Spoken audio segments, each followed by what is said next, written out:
जी हाँ दोस्त, तो मैंने आपको पिछले वीडियो में थर्मोडायनामिक्स से 20 इंपॉर्टेंट क्वेश्चन बताया था और मैंने आपको बताया था कि इसके नेक्स्ट वीडियो में कुछ और क्वेश्चन इंपॉर्टेंट बचा हुआ है जो मैं बताऊंगा।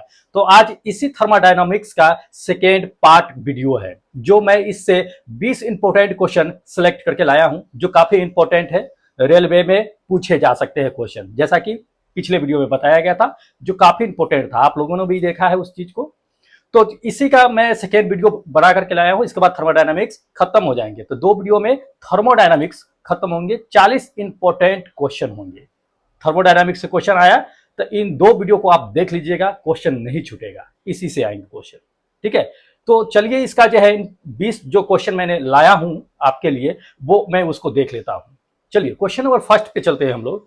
क्वेश्चन नंबर फर्स्ट में देखिएगा, दे दिया है इसमें कि ठंडे देश में क्या होता है कि शीतकाल में झीलें जो होती है उसकी जल जो होती है जम जाती है, लेकिन उसके नीचे की जो पानी होती है वो नहीं जमती है। उसका कारण क्या होता है? कितना टेम्परेचर झील के नीचे होता है जो नहीं जमता है, लेकिन ऊपर का पानी जम जाता है? तो दोस्त ऑप्शन में देख लीजिएगा, इसको ऑप्शन में दे दिया है 0 डिग्री, दूसरा 0 डिग्री सेल्सियस दे दिया है, दूसरा 0 डिग्री फ़ारेनहाइट, 4 डिग्री सेल्सियस और 4 डिग्री फ़ारेनहाइट। क्या होगा? तो देखिए ये चीजें, झील में जो होती है वो पानी ऊपरी सतह का क्या होता है कि जम जाता है, क्योंकि वातावरण का जो टेम्परेचर होता है। अब पानी कब जमता है पहले तो ये समझ लीजिए। तो पानी जो होता है क्या होता है कि 0 डिग्री से नीचे जैसे ही आना शुरू करेगा वैसे ही जम जाता है। मतलब कहने का मतलब है कि झील का पानी अगर जम रहा है तो स्वाभाविक है कि 4 डिग्री 0 डिग्री सेल्सियस से नीचे आया होगा टेम्परेचर, तभी जमा होगा वो। ठीक है, तो वातावरण का टेम्परेचर वहां पे क्या होगा कि 0 डिग्री सेल्सियस से नीचे आया होगा, तभी झील का परत क्या हुआ कि जम गया। लेकिन पानी, उसके नीचे का पानी नहीं जमता है। जैसे कि ये झील देख लीजिए, ये झील है, इसके सतह का पानी जमा हुआ है लेकिन इसके सतह के नीचे का पानी नहीं जमा हुआ है। अब इसके सतह का पानी नीचे नहीं जमा है क्योंकि इसके टेम्परेचर क्या होगा कि ज्यादा होगा ऊपरी सतह से, इसलिए नहीं जमा है।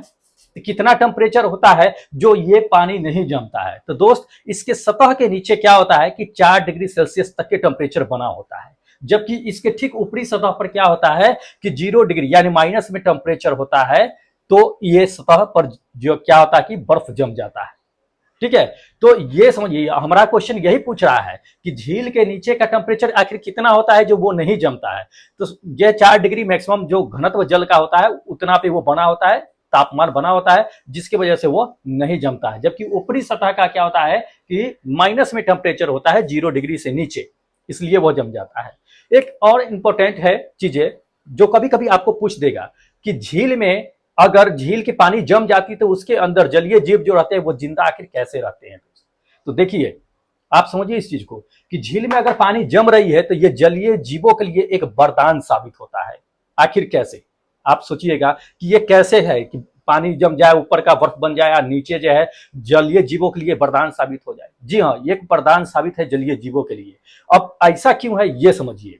ऐसा इसलिए है कि अगर पानी न जमे ऊपरी सतह तक का, तो नीचे तक का पानी क्या होगा, टेम्परेचर इतना कम हो जाएगा ना कि जलीय जीव उस ठंड के कारण, सर्द के कारण डेड हो जाएंगे, मर जाएंगे। लेकिन बर्फ जब ऊपर जम जाता है ना, तो ऊपर का जो मिनिमम टेम्परेचर होता है, माइनस का टेम्परेचर, बर्फ नीचे आने नहीं देता है, रोक करके रखता है। इसलिए ऊपरी टेम्परेचर के मुताबिक नीचे का टेम्परेचर जो होता है, झील के नीचे का टेम्परेचर वो गर्म रहता है, जिसके कारण क्या होता है जलीय जीव आसानी से उसमें रहते हैं।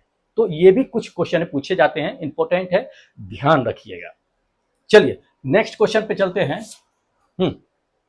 नेक्स्ट क्वेश्चन पे ध्यान दीजिएगा, ये भी इंपॉर्टेंट है कि आदर्श गैस, देखिएगा आदर्श गैस के बराबर को पीवी बराबर जो है डैश के रूप में जो है क्या है कि व्यक्त किया जा सकता है। किसके रूप में? पीवी बराबर क्या होता है आदर्श गैस के लिए कहता है।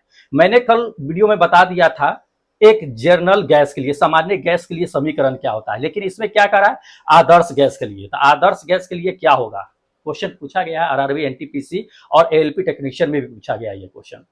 तो ये बताना है आदर्श गैस के लिए। तो देख लीजिए ऑप्शन देख लीजिए, ऑप्शन में दे दिया पहला नंबर में कि N बाई आर टी होता है, दूसरा N इंटू आर टी होता है, तीसरा दे दिया है N स्क्वायर आर टी, चौथा दे दिया है एन आर टी। क्या होता है? तो दोस्त आदर्श गैस के लिए जो इक्वेशन होता है पीवी बराबर वो एन आर टी होता है, यानी कि सेकेंड नंबर मेरा ऑप्शन करेक्ट होगा।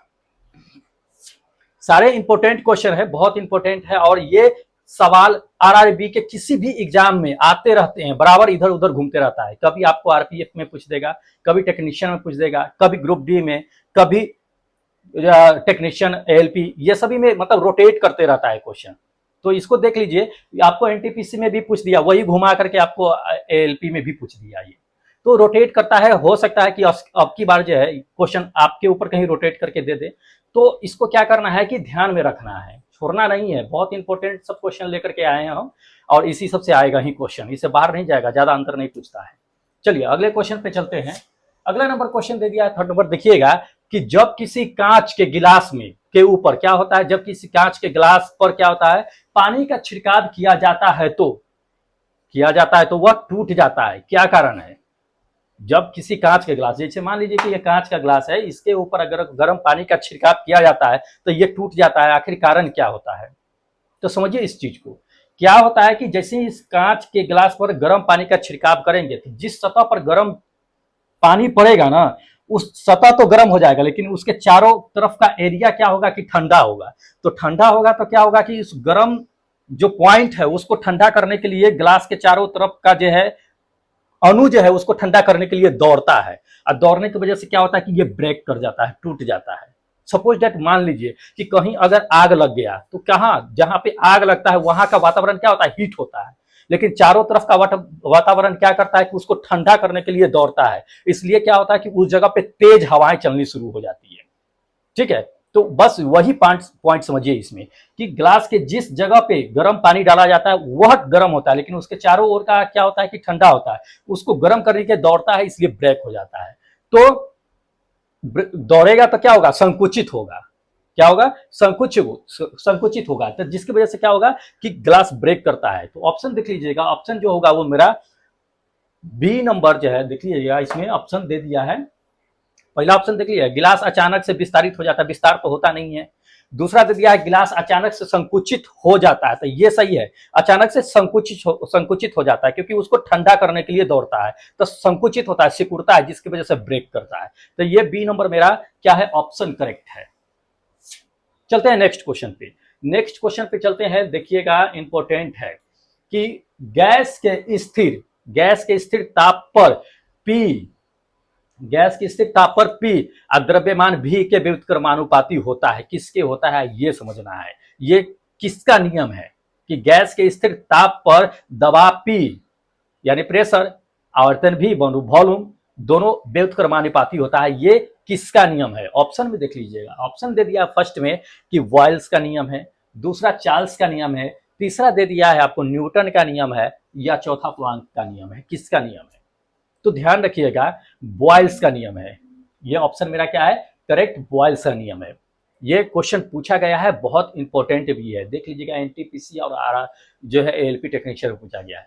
अब बॉयल्स का नियम समझ लीजिए कि होता क्या है पहले।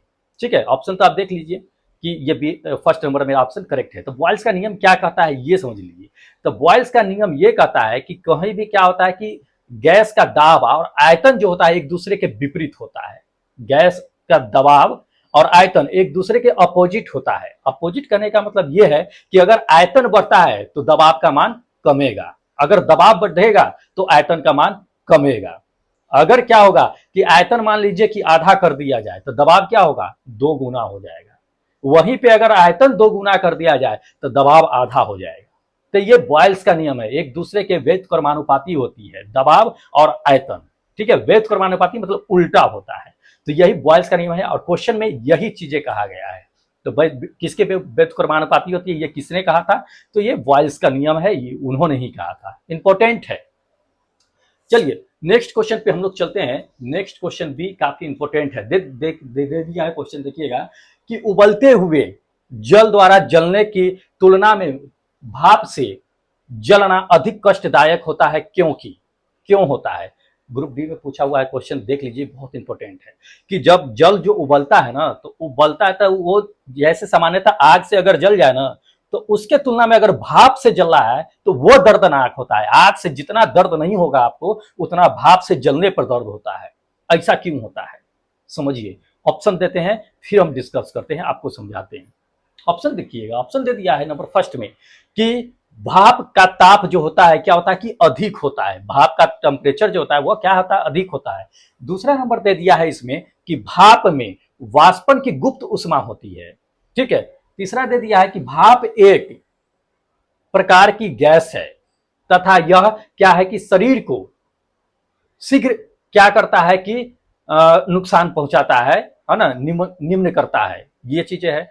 और चौथा दे दिया है आपका ऑप्शन कि शरीर में उपस्थित छिद्रों द्वारा भाप आसानी से प्रवेश कर जाता है, मतलब शरीर में जो छिद्र होता है उसमें भाप आसानी से प्रवेश कर जाता है, ये होगा।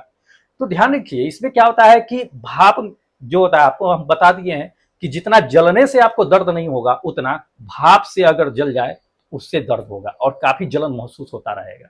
इसका कारण ये होता है कि भाप में क्या होता है कि वाष्पन की गुप्त उष्मा होती है, ठीक है। तो ये बी नंबर मेरा ऑप्शन क्या होगा कि करेक्ट होगा कि वाष्प में क्या होती है कि गुप्त उष्मा होती है। अब समझिए कि गुप्त उष्मा होती क्या है, ठीक है। तो आपको मैं बताता हूं कि गुप्त उष्मा क्या होती है। तो जल में मतलब कि वह उष्मा होती है कि जल को तुरंत उस उष्मा के तहत, उस ऊर्जा के तहत, उस एनर्जी के तहत उसको वाष्प में कन्वर्ट करने का पावर रखता हो, ठीक है। जल में उष्मा का वह शक्ति होता है जो जल को वाष्प में कन्वर्ट करने का पावर रखता हो, शक्ति रखता हो, इतना उसमें एनर्जी होता है, ऊर्जा होता है। तो सोचिए जब जल को वाष्प में कन्वर्ट करने का पावर रखता हो वो चीजें आपको अगर जल जाए तो कितना महसूस होगा। आग तो ठीक है 15 20 25 30 40 50 डिग्री सेल्सियस होगा, उतना पे पानी खौलना भी शुरू नहीं करता, उससे जल जाए तो स्वाभाविक है कि कम जलन महसूस होगा। लेकिन वाष्प जो जल को वाष्प में बदल देने की क्षमता रखता हो उतना उसके अंदर क्या होता है कि उष्मा होता है, और उससे जलेगा तो स्वाभाविक है कि महसूस तो जलन होगा ही, ठीक है। तो ये गुप्त उष्मा उसके अंदर होती है। चलिए अगला नंबर क्वेश्चन पे चलते हैं जो काफी इंपॉर्टेंट है दोस्त। दे दिया है इसमें ऑप्शन, क्वेश्चन देखिएगा कि आयतन सीधे गैस के पूर्ण तापमान के समानुपाती होता है बशर्ते दाब स्थिर रखा जाता है। यह किसका नियम है, ये बताना है आपको कि ये किसका नियम है, ठीक है। आयतन सीधे गैस के क्या होता है कि पूर्ण तापमान के समानुपाती होता है, लेकिन उसमें क्या हो कि प्रेशर जो होता है, दाब जो होता है उसको स्थिर रखा जाए, ये किसने कहा था, ये देना है। देख लीजिए एनटीपीसी में पूछा गया है क्वेश्चन, इंपॉर्टेंट भी है। तो दोस्त ये जो होता है ये चार्ल्स का लॉ है, ये चार्ल्स ने ही बताया था ये चीजें। तो ये ऑप्शन मेरा क्या है कि बी नंबर जो है ऑप्शन मेरा करेक्ट है कि चार्ल्स का लॉ है ये, ठीक है। इंपॉर्टेंट क्वेश्चन है, आप ध्यान दीजिएगा इस सब चीजों पर, छोड़िएगा मत क्वेश्चन। अब समझिए कि चार्ल्स आखिर कहा क्या था। चार्ल्स नियम ही कहता है, क्या कहता है कि कोई भी स्थिर दाब पर क्या होता है कि उसके आयतन पूर्ण तापमान के डायरेक्ट आनुपातिक होता है। अगर तापमान बढ़ता है तो दाब भी बढ़ेगा, दाब बढ़ेगा तो तापमान भी बढ़ेगा। यही चार्ल्स का लॉ है, डायरेक्ट अनुपातिक होता है, व्युत्क्रमानुपातिक नहीं कह रहा है, अनुपातिक कह रहा है। तो ये उसका ये नियम है, ठीक है। चलते हैं अगले क्वेश्चन पे। अगला नंबर क्वेश्चन देखिएगा, दे दिया है आपको कि एक डैश प्रक्रिया वह है क्या कि जिसमें कोई उष्मा प्रणाली में प्रवेश नहीं करती है या बाहर नहीं जाती है, ठीक है। ये क्वेश्चन आपको दे दिया है, पूछा गया है, क्वेश्चन जेई में पूछा गया है, ठीक है। इंपॉर्टेंट है आपका, ये मत रखिए कि जेई में पूछा गया है तो जेई के मतलब एग्जाम में ही पूछा जाएगा, नहीं। आरआरबी है, आरआरबी क्या करते हैं कि जो भी एग्जाम कंडक्ट करवाती है दोस्त वो सर्कुलेट कर देती है क्वेश्चन को। हो सकता है जेई में पूछा गया, एनटीपीसी में पूछ दे, ग्रुप डी में भी पूछ देता है, हो सकता है कि आपको जो है टेक्नीशियन एएलपी में भी पूछ दे। तो रोटेट करता है, इसका कोई ठीक नहीं रहता है, कहीं का कहीं पूछ देता है। सिलेबस तो वही रहता है ना, लगभग मैच करता ही है। तो समझिए इसमें, हाँ। तो इसमें मतलब क्वेश्चन जो दे दिया है, एक डैश जो है क्या है कि प्रक्रिया वह है जिसमें क्या है कि कोई भी उष्मा में क्या होता है कि प्रवेश नहीं करती है या बाहर नहीं जाती है। ये कौन सी प्रक्रिया होती है। तो दोस्त ऑप्शन देख लीजिएगा, ऑप्शन नंबर फर्स्ट में दे दिया है इसमें कि इजोटर्मल होता है, ठीक है। दूसरा रुद्धोष्म दे दिया है, तीसरा तेजी से भागना दे दिया, चौथा बादल बनना हो दिया है। तो दोस्त ये जो प्रक्रिया होती है रुद्धोष्म प्रक्रिया होती है। बी नंबर मेरा क्या है कि करेक्ट ऑप्शन है। अब बी नंबर रुद्धोष्म कैसे होता है, रुद्धोष्म प्रक्रिया को समझ लीजिए आप कि रुद्धोष्म प्रक्रिया एक ऐसी प्रक्रिया होता है जो काफी तेजी से परिवर्तित होता है, काफी तेजी से परिवर्तित होता है, चाहे यह किसी भी सिस्टम के अंदर क्यों ना हो। केवल यह कार्य को क्या करता है कि ऊर्जा के रूप में स्थानांतरित करता है, करने के परिणाम स्वरूप भी प्राप्त होता है, ये कह सकते हैं। तो ये रुद्धोष्म होता है। आपको रुद्धोष्म सिर्फ थर्मोडायनामिक्स में ही पढ़ने के लिए हमें नहीं मिलेगा। रुद्धोष्म आपको साउंड जब चैप्टर पढ़िएगा उसमें भी आपको पढ़ने के लिए मिलेगा। तो जब साउंड पढ़ेंगे उसमें आपको बताएंगे रुद्धोष्म क्या चीजें होती है। चलिए, इंपॉर्टेंट है, सारे क्वेश्चन को देखिएगा, हो सके तो स्क्रीनशॉट लेकर के नोट्स तैयार कर लीजिएगा, बहुत इंपॉर्टेंट है, आगे काम देगा आपको। चलिए अगले नंबर क्वेश्चन पे चलते हैं। अगला नंबर क्वेश्चन दे दिया कि फटे हुए टायर से क्या होता है, हवा तेजी से बाहर निकलता है, तो वह एक कौन सी प्रक्रिया होती है। ठीक है, दे दिया है आपको कि फटे हुए टायर जब फटता है तो तेजी से क्या होता है कि हवा बाहर निकलता है, इतना तेजी से निकलता है कि मत पूछिए। ठीक है, बहुत तेजी से निकलता है, इतना कम समय में वो प्रक्रिया होती है। तो आपको हम इससे पहले ही बता दिए थे वह प्रक्रिया कौन सी होती है। ठीक है, तो चलिए ऑप्शन देख लीजिए पहले कि ऑप्शन क्या है। वैसे ग्रुप डी में पूछा गया है क्वेश्चन, ऑप्शन देख लीजिएगा। ऑप्शन दे दिया है कि इजोटर्मल होता है, इजोटर्मल प्रक्रिया है, या रुद्धोष्म प्रक्रिया है, या वैश्विक प्रक्रिया है, या बादल बनने की प्रक्रिया है। तो कौन सी प्रक्रिया दोस्त? तो हम आपको बताएं कि रुद्धोष्म एक ऐसी प्रक्रिया है जो इतनी तेजी से होती है, जो बहुत कम समय में होती है, और वो ऊर्जा को क्या करती है कि कार्य के रूप में स्थानांतरित करने में ही प्राप्त होती है, समझिए तो एक तरह से। तो ये एक रुद्धोष्म की प्रक्रिया है। रुद्धोष्म के थ्रू ही ये क्या होता है कि टायर फटने की होती है।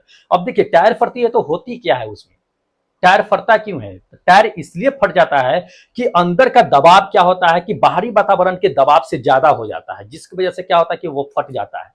फटते ही क्या होता है कि दबाव बढ़ेगा तो स्वाभाविक है कि अंदर का टेम्परेचर भी बढ़ेगा, तो उसको कम करने के लिए बाहर का जो है दबाव उसके अंदर प्रवेश करता है, तुरंत उसको नॉर्मल टेम्परेचर के बराबर बना देता है। इतने कम समय में होता है ये चीजें। ठीक है, तो ये रुद्धोष्म की प्रक्रिया ही होती है दोस्त। कहीं भी पूछ देगा कि टायर अगर फट रही है, ब्लास्ट कर रही है, तो ये चीजें होगा। ठीक है, जैसे कि अभी कुछ दिन पहले क्या हुआ था कि टाइटैनिक जहाज को देखने के लिए गया था, पानी में गया था ना, तो वो क्या हुआ कि अचानक जो है ब्लास्ट हो गया था, फट गया था। देखिए ये लोग गए थे, क्या हुए थे, टाइटन देखने के लिए। ठीक है, कुछ वैज्ञानिक लोग पाकिस्तान के, ये लोग बाप बेटे भी थे इसमें शामिल। तो इसमें क्या हुआ था कि गए थे टाइटैनिक देखने के लिए, लेकिन क्या हुआ, पानी का प्रेशर ज्यादा बनने की वजह से क्या हुआ कि ये झेल नहीं पाया, और क्या हुआ कि फट गया था ये। तो हो सकता है क्वेश्चन ये भी ना दे दे कहीं आपको कि टाइटैनिक जहाज को देखने के लिए ये गया था तो वो फट गया, इसका कारण क्या था? तो प्रेशर बढ़ गया था, प्रेशर दबाव बढ़ गया था, जिसकी वजह से ये क्या हुआ कि ब्लास्ट हो गया था। ठीक है, इंपॉर्टेंट क्वेश्चन है, ध्यान रखिएगा। चलिए अगला नंबर क्वेश्चन पे आपको लेके चलते हैं। अगला नंबर क्वेश्चन दे दिया है, देखिएगा कि बताइए निम्नलिखित में से कौन सी घटना एक उत्क्रमणीय घटना है। ठीक है, उत्क्रमणीय घटना कह रहा है, तो हमको पहले समझना पड़ेगा कि उत्क्रमणीय घटना क्या होता है, अनुत्क्रमणीय घटना क्या होता है। तो पहले हम आपको क्या करते हैं कि ऑप्शन ही दिखा देते हैं। ठीक है, फिर उसके बाद जो है उस पर चर्चा कर लेते हैं। ऑप्शन देख लीजिए। ऑप्शन तो दे दिया है कि एक झरना, दूसरा एक बैटरी को चार्ज करना, तीसरा दे दिया है कि रासायनिक परिवर्तन द्वारा लोहे में जंग लगना, या चौथा दे दिया है कि हाथों की रगड़ से क्या है, गर्मी उत्पन्न करना। यह है तो उत्क्रमणीय प्रक्रिया इसमें जो है उत्क्रमणीय दो तरह का, एक उत्क्रमणीय प्रक्रिया होता है, एक अनुत्क्रमणीय प्रक्रिया होता है। तो समझिए इस चीज को कि उत्क्रमणीय प्रक्रिया होता क्या है आखिर। वैसे आपको करेक्ट आंसर बता देते हैं कि बैटरी को चार्ज करना ही क्या होगा कि एक उत्क्रमणीय प्रक्रिया होगा। अब समझिए, पहले हम समझा देते हैं कि उत्क्रमणीय प्रक्रिया होता क्या है। वैसे पढ़े होइएगा, जिनको नहीं याद है वो भी ध्यान से सुनिए और समझ लीजिए, काम देगा ये चीजें। तो उत्क्रमणीय प्रक्रिया क्या होता है कि एक दिशा में, मतलब कि उसका दिशा मतलब वो तय नहीं होता है कि किस दिशा में हो रही है, संपूर्ण पूरे चारों तरफ दिशा में होगा एक उत्क्रमणीय प्रक्रिया। ठीक है, अग्र और पीछे दोनों रूप में समान रूप से होगा वो, या कह सकते हैं कि समान परिस्थितियों में भी होगा ये। ठीक है, तो ये उत्क्रमणीय प्रक्रिया होता है, ये जो सभी दिशाओं में, वैसी प्रक्रिया जिसका डायरेक्शन तय नहीं होता, दिशा तय नहीं होता है।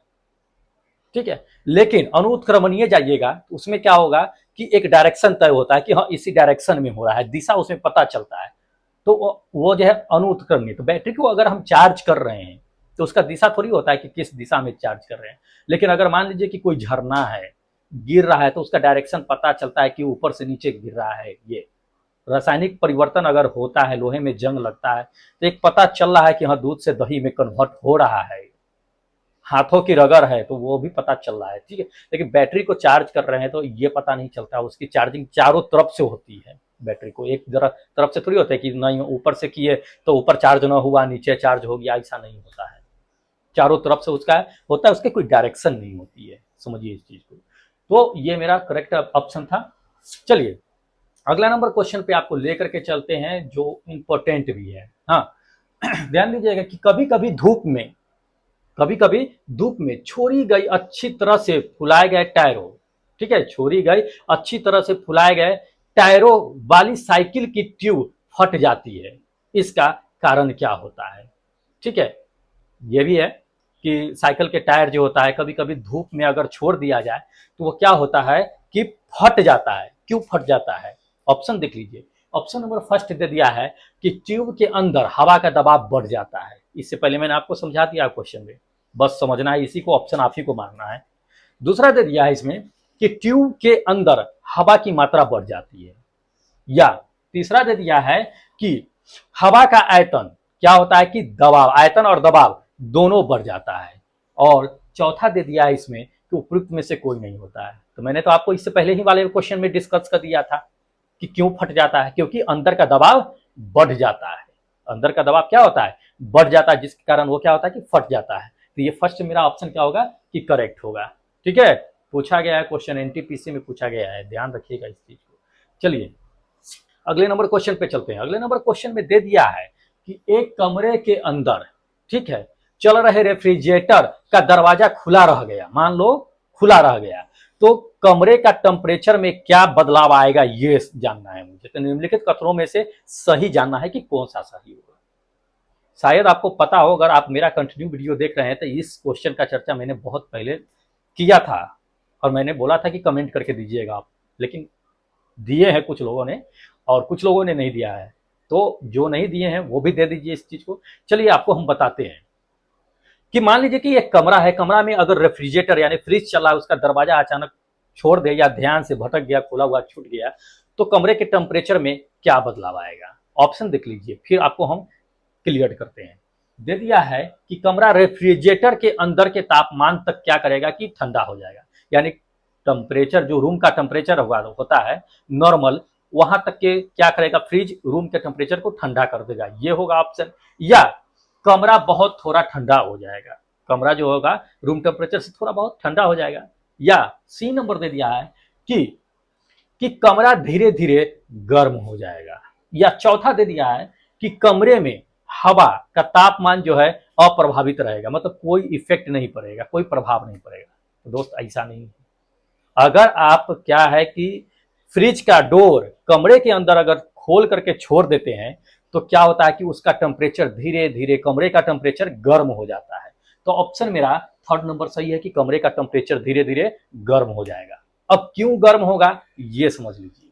तो दोस्त क्या है कि फ्रिज है, तो फ्रिज क्या करता है कि बाहर के जो होता है टेम्परेचर या उसको हवा का, ये उसको अंदर खींच करके उसको अंदर कूलिंग करता है, कूलिंग करके हीट को बाहर निकाल के फेंकता है। तो आखिर हीट को बाहर फेंकता है तो हीट कहीं ना कहीं से तो बाहर जाएगा ना, बाहर तो जाएगा, वो अपने अंदर तो कंज्यूम करके तो नहीं रखेगा वो। तो वो हीट अगर बाहर जा रहा है तो कहाँ जाएगा, कमरे में ही तो रहेगा। हीट बाहर निकालने के लिए एक फैन लगा होता है जो हीट बाहर निकालने का काम करता है और वो उसको कूलिंग करता है। तो हीट बाहर निकाल रहा है तो कहीं ना कहीं कहाँ जाएगा, रूम में ही जाएगा। अब कंटिन्यू अगर फ्रिज चलता रहा तो कंटिन्यू हीट निकाल करके बाहर फेंकता रहेगा, और जब कंटिन्यू फेंकता रहेगा दोस्तों, स्वाभाविक है कि रूम अपने टेम्परेचर से धीरे धीरे क्या होगा, हीट होना शुरू हो जाएगा, ठीक है। तो ये मत समझिएगा कि हम फ्रिज का डोर खोल देते हैं, रात में सो जाते हैं ठंडा देगा, नहीं। गर्मी का समय चल रहा है, ऐसा मत कीजिएगा। फिर एसी या फ्रिज में क्या अंतर हो जाएगा, लोग एसी ही नहीं लगाएंगे, फ्रिज ही दरवाजा खोल करके आराम से सो जाएंगे, नहीं। लेकिन रूम हीट हो जाता है धीरे धीरे, समझिए इस चीज को। अगर कोई ऐसा कर रहे हैं तो ना कीजिएगा। चलिए अब अगले क्वेश्चन पे चलते हैं। अगला क्वेश्चन भी है दोस्तों, इंपॉर्टेंट है। दे दिया है कि सीमेंट उद्योग और धातुकर्म प्रक्रिया में सबसे अधिक उपयोग किए जाने वाला ईंधन कौन सा है। किसका उपयोग किया जाता है सीमेंट में और धातुकर्म प्रक्रिया में, किस ईंधन का उपयोग किया जाता है सबसे ज्यादा। देखिएगा ऑप्शन, पहला ऑप्शन दे दिया है कि लकड़ी के कोयले का, दूसरा दे दिया बिटुमिन्स, बिटुमिन्स कोक होता है, कोयला होता है उसका, या चूर्णित चूर्णित कोयला मतलब चूर्ण छोटा छोटे बारीकी भी कोयला, या चौथा दे दिया है आपका कोक। किसका इस्तेमाल किया जाता है दोस्त? सीमेंट उद्योग जो होता है, धातु कर्म जो होता है, उसकी प्रक्रिया में यूज किया जाता है चूर्णित कोयला। बहुत महीन बारीकी से जो कोयला होता है उसका यूज किया जाता है। तो ऑप्शन मेरा थर्ड नंबर सही है। ठीक है, अगले नंबर क्वेश्चन पे चलते हैं दोस्त, इंपॉर्टेंट है। प्रोड्यूसर गैस दे दिया है, प्रोड्यूसर गैस किसके द्वारा प्राप्त की जाती है? जी हाँ, प्रोड्यूसर गैस बहुत इंपॉर्टेंट है, पूछता रहता है ये क्वेश्चन बार बार।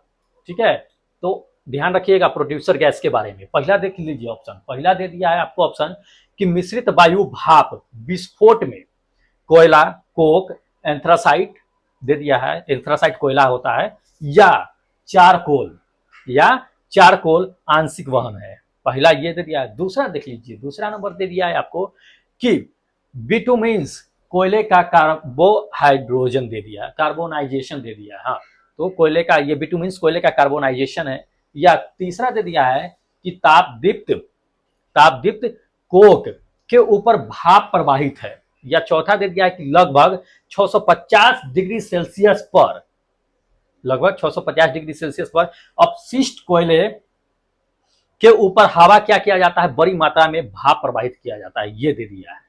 तो समझिए इस चीज को, प्रोड्यूसर गैस जो होता है दोस्त, तो कोयले से ही निकलता है, कोक से ही निकलता है। जब उसको क्या किया जाता है कि गर्म किया जाता है, विस्फोट होता है ना, भाप, उसका विस्फोट कोयला या कोक या एंथ्रासाइट कोयला जो भी कहिए, विस्फोट जो होता है, मिश्रित भाप जो निकलता है, उसी से प्रोड्यूसर गैस बनता है। तो ये फर्स्ट मेरा ऑप्शन क्या है कि करेक्ट होगा, फर्स्ट नंबर। ठीक है, इंपॉर्टेंट है, ध्यान रखिएगा। चलिए अगले नंबर क्वेश्चन पे चलते हैं, आपको लेकर के जो इंपॉर्टेंट है। पहला अगला नंबर क्वेश्चन दिया है कि जब दो पिंड किसी तीसरे पिंड के साथ तापीय क्या है कि संतुलन में होते हैं, तो वे पहले वाले पिंड जो होते हैं वे भी एक दूसरे के तापीय संतुलन में होते हैं। ये कथन जो है क्या है, मतलब ये कथन कहा जाता है किसका? ये कथन किसका है? थर्मोडायनामिक्स का तो है, लेकिन किसके है? प्रथम लॉ, जीरोथ लॉ, दूसरे लॉ, तीसरे लॉ, किसका है? तो ऑप्शन देख लीजिए। पहला ऑप्शन दे दिया है कि ऊष्मागतिकी का शून्य नियम है, जीरोथ लॉ। दूसरा दे दिया है कि ऊष्मागतिकी का जो है पहला नियम है, फर्स्ट लॉ। दूसरा दे दिया ऊष्मागतिकी का जो है दूसरा नियम है, सेकेंड लॉ। या केल्विन ब्लैंक का नियम है, किसका है दोस्त? तो ध्यान रखिएगा, आपको हम कल ही बताए थे ये चैप्टर, एक वीडियो बताए थे, बोले थे कि पार्ट 1 है, कुछ बचा हुआ है उसको लेकर के आए। तो कल वाले वीडियो में ही हमने थर्मोडायनामिक्स पढ़ाया था पार्ट 1 में। उसी में मैंने क्या बताया था, थर्मोडायनामिक्स का 4 जो नियम होते हैं उन चारों नियम को डिस्कस किया था। अगर आपने वीडियो देखा है तो आप इसमें बता सकते हैं कि ये कौन सा इसका ऑप्शन करेक्ट होगा, कि जब दो पिंड किसी तीसरे पिंड के ताप के संतुलन हो तो पहले वाला दोनों पिंड भी क्या होगा कि आपस में तापीय संतुलन में होगा। ये किसका नियम था? तो दोस्त ये जो था, चलिए आपको हम बता देते हैं, ये जो नियम था ये थर्मोडायनामिक्स का जीरोथ लॉ था, जीरो शून्यक का नियम था, उसी में ये कहा गया था। और पहला जो नियम दिया गया था वो ऊर्जा संरक्षण का नियम दिया गया था, जिसमें कहा गया था ऊर्जा न तो निर्माण किया जा सकता है न विनाश किया जा सकता है, बल्कि एक रूप से दूसरे रूप में कन्वर्ट किया जा सकता था। समझाए थे कल, चारों नियम समझा दिए थे, एक बार जाकर के देख लीजिएगा, अच्छे से समझाए थे। चलिए अगले क्वेश्चन पे चलते हैं। अगला नंबर क्वेश्चन दे दिया है कि कार के रेडिएटर में कहता है कि पानी का प्रयोग किया जाता है, क्यों किया जाता है दोस्त? ध्यान रखिएगा, सभी लोग लगभग कार रखते हैं तो पता होना चाहिए कि कार के रेडिएटर में पानी क्यों डालते हैं। तो दोस्त कार के रेडिएटर में पानी क्यों डालते हैं, ऑप्शन देख लेते हैं। ऑप्शन नंबर फर्स्ट में दे दिया है कि इसका घनत्व यानी डेंसिटी कम होता है इसलिए डालते हैं। दूसरा दे दिया है आसानी से उपलब्ध हो जाता है। तीसरा दे दिया है कि इसकी विशिष्ट ऊष्मा अधिक होती है। चौथा दे दिया है कि इसका क्वथनांक कम होता है। तो दोस्त ध्यान रखिएगा इस चीज को कि रेडिएटर में जो हम पानी डालते हैं वो इसलिए डालते हैं क्योंकि उसकी विशिष्ट ऊष्मा अधिक होती है, और इसलिए विशिष्ट ऊष्मा अधिक होने के कारण क्या होता है कि वो क्या कार्बोरेटर क्या काम है कि वो ठंडा रखने का काम करता है। इसलिए कार्बोरेटर में क्या करते हैं हम लोग कि पानी डालते हैं। ठीक है, तो वो ठंडा करने का काम करता है, इसलिए एक तरह से कहिए कि पानी हम लोग उसमें यूज करते हैं। चलिए अगला क्वेश्चन पे चलते हैं। अगला क्वेश्चन पे देखिएगा, अगला क्वेश्चन आपको दे दिया, हाँ, कि निर्मल रात में दे दिया कि निर्मल रात में मेघाच्छन्न रातों से अधिक जो है क्या होती है कि ठंड होती है, क्यों होती है? जो मान लीजिए कि एक जो है क्या होता है कि जिसमें बादल ना लगा हो, फ्रेश नाइट हो, पूरा तारे दिख रहे हो, चंद्रमा हो, पूरा फ्रेश रात, उस रात में आपको ठंड ज्यादा महसूस होगी। लेकिन जब अगर बादल लगा होगा वही, उस रात में आपको गर्मी महसूस होगी। ऐसा क्यों होता है? तो ये चीजें कह रहा है इसमें, समझिए इस चीज को। तो पहला ऑप्शन दे दिया है, देख लीजिएगा, पहला ऑप्शन दे दिया है कि चालन के कारण, दूसरा आपको दे दिया है कि द्रवण के कारण, तीसरा दे दिया है आपको विकिरण के कारण, और चौथा दे दिया है सूर्य ताप के कारण। किसके कारण? तो ध्यान रखिएगा, क्या होता है कि मेघ जो लगा होता है, बादल जो लगे होते हैं, मेघाच्छन्न दे दिया, यानी बादल जो लगे होते हैं, उस रात में क्या होता है कि ऊष्मा जो होता है वो काफी बने होते हैं। तो विकिरण की वजह से क्या होता है कि विकिरण ढंग से नहीं हो पाता है, और क्या होता है कि हमें गर्मी महसूस होती है। लेकिन जहां बादल क्लियर क्लियर होते हैं, वहां पे क्या होता है, विकिरणों की वजह से हमें क्या होता है कि ठंड महसूस होती है, फ्रेश नाइट होता है वो। ठीक है, तो उसमें मेरा जो ऑप्शन होगा वो थर्ड नंबर होगा कि विकिरण के कारण होता है। ये ध्यान रखिएगा, बहुत इंपॉर्टेंट है, बार बार कई बार ये पूछा जा चुका है क्वेश्चन। चलिए अगला नंबर आपको क्वेश्चन बताते हैं, इसको बताइए। चलिए देखिए अगला नंबर क्वेश्चन कि बॉयल के नियम के अनुसार, ठीक है, दाब पी अनुपात समानुपात डैश है। तो किसके समानुपात है? पी जो होता है, बॉयल्स लॉ के अकॉर्डिंग पी समानुपाती किसके होते हैं? ठीक है, तो मैंने आपको बता दिया था कि किसके समानुपाती होती है। वैसे अगर व्युत्क्रमानुपाती कहता तो हम तुरंत मार देते, लेकिन यहाँ समानुपाती करा है। तो बॉयल्स के लॉ पहले ही क्वेश्चन में बताए थे कि बॉयल्स लॉ जो होता है उसमें दाब जो व्युत्क्रमानुपाती होता है किसके? आयतन के, भी के। लेकिन यहाँ समानुपाती करा है, तो हम पहला ऑप्शन भी नहीं देंगे, व्युत्क्रमानुपाती कर देना है, हमें उल्टा कर देना है। तो उल्टा कौन देंगे? ए बी नंबर देंगे, दूसरा नंबर देंगे 1/v, उल्टा दे देंगे कि दाब बढ़ेगा तो आयतन बढ़ेगा, आयतन बढ़ेगा तो दाब घटेगा। ये चीजें करना है मुझे, ठीक है। तो ये बी नंबर होगा व्युत्क्रमानुपाती। यहाँ लेकिन क्वेश्चन दे दिया समानुपाती, तो समानुपाती हम आयतन के नहीं करेंगे, हम 1/v जो है आयतन उसको करेंगे, क्योंकि यह व्युत्क्रमानुपाती को दर्शाएगा। समझिए इस चीज को, ठीक है। व्युत्क्रमानुपाती होती है, समानुपाती भी नहीं करके ये करेंगे, उल्टा होता है। चलिए अगला नंबर क्वेश्चन पे लेके चलते हैं जो इंपॉर्टेंट है। ठीक 0 डिग्री सेल्सियस दे दिया है कि ठीक 0 डिग्री सेल्सियस पर कटोरे में रखे गए पानी, रखे गए बर्फ और पानी में क्या परिवर्तन होगा। तो आपको ये ध्यान रखना है, आप बताना है ये चीजें कि मान लीजिए कि कोई कटोरा है, कटोरा में अगर बर्फ रखा गया है, पानी रखा गया है 0 डिग्री सेल्सियस पे, बर्फ और पानी, तो दोनों में क्या परिवर्तन होगा ये बताना है। तो आप देख लीजिए, ऑप्शन पहले देख लीजिए। पहला ऑप्शन दे दिया है आपको कि बर्फ क्या होगा कि सारी बर्फ पिघल जाएगी, ये होगा, या दूसरा दे दिया है कि सारी पानी बर्फ बन जाएगी, या तीसरा दे दिया कि कोई परिवर्तन ही नहीं होगा, या चौथा दे दिया है आपको इसमें कि थोड़ी सी बर्फ पिघल जाएगी, क्या होगी।